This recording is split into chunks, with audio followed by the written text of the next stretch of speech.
તમે રતન ટાટાનું નામ સાંભળ્યું હશે.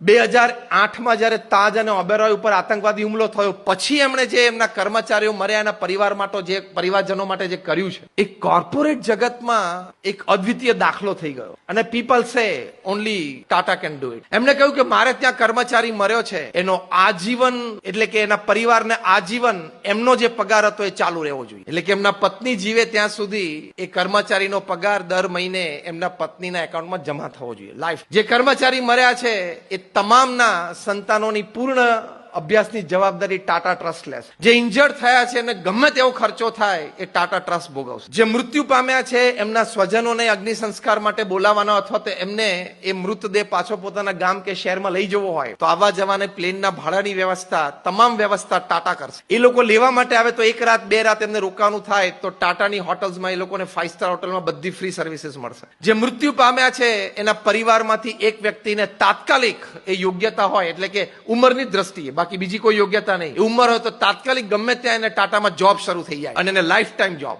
શું એથિકલી વ્યક્તિ વાત કરે છે. રતન ટાટા પોતે ઇન્ટરવ્યુમાં બોલ્યા કે if I have decided to spend 500 crores to rebuild Taj I have to spend another 500 crores to rebuild the lives of the families of my employees who have passed. તાજ હોટલની બહાર ફૂટપાથ રોડની સામે ફૂટપાથ પર એક હોકર એટલે લારીવાળા તેની નાની 3 વર્ષની દીકરી લારીમાં બેઠેલી એને પગમાં 3 બુલેટ વાગેલી. કારણ કે આ તો ઊંધાધૂંધ છૂટતી હતી બુલેટ AK-56 માંથી એટલે બારી દરવાજા ખુલ્લા અથવા તો બારીઓ તેને વિદિન સામે જતી રહે. તે નાની 3 વર્ષની બાળકીને 3 ગોળી પગમાં વાગેલી. એમને હોસ્પિટલમાં દાખલ કરેલી અને સિરિયસ એ નાની બાળકી. રતન ટાટાને રાત્રે 11 વાગે સમાચાર. જે દિવસે લગભગ એમણે 20 થી 25 જેટલા ફ્યુનરલ્સ અટેન્ડ કરેલા. દરેક કર્મચારીની અંતિમ વિધિમાં હાજર રહેલા. 72 વર્ષની. એમને રાત્રે 11 વાગે જયારે આરામમાં જતા હતા સખત થાક ત્યારે એમના સેક્રેટરી સમાચાર આપ્યા કે આવો એક પ્રસંગ બન્યો છે. રતન ટાટાએ તરત જ રીચેન્જ એટલે કપડા ચેન્જ કર્યા કે let's go to the hospital. એમના સેક્રેટરી કીધું કે સર આપણે કાલે જઈ શકીએ. આઈ વોન્ટ ટુ ગો નાઉ. મારે દીકરીને જોવા જવું છે. ત્યાં જઈને એમને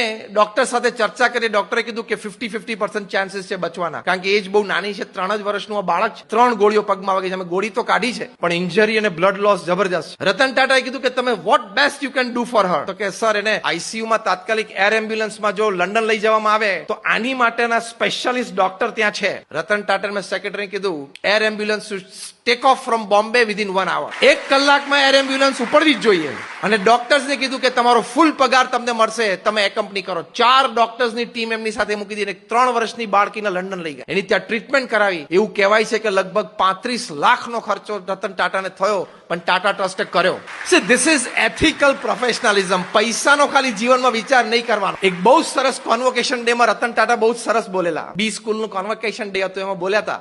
યંગ બધા MBAs થયેલા એ બધાને કહેલું કે now you will step into the professional world. Next 30-40 years you will have a wonderful career. પછી એમને બહુ જ સરસ વાત કરી જે શબ્દો મને બહુ જ પ્રિય છે. રતન ટાટા બોલ્યા કે at the end of your corporate career or during that never count your success on the amount of money that you have in your bank account. Never count your success on the amount of social connectivity that you have developed in your life. Never count your success on the fame and the prestige that you may get in your life. Count your success on the number of lives that you have enriched in your journey as a human being upon this earth. એ તમારી સફળતા છે.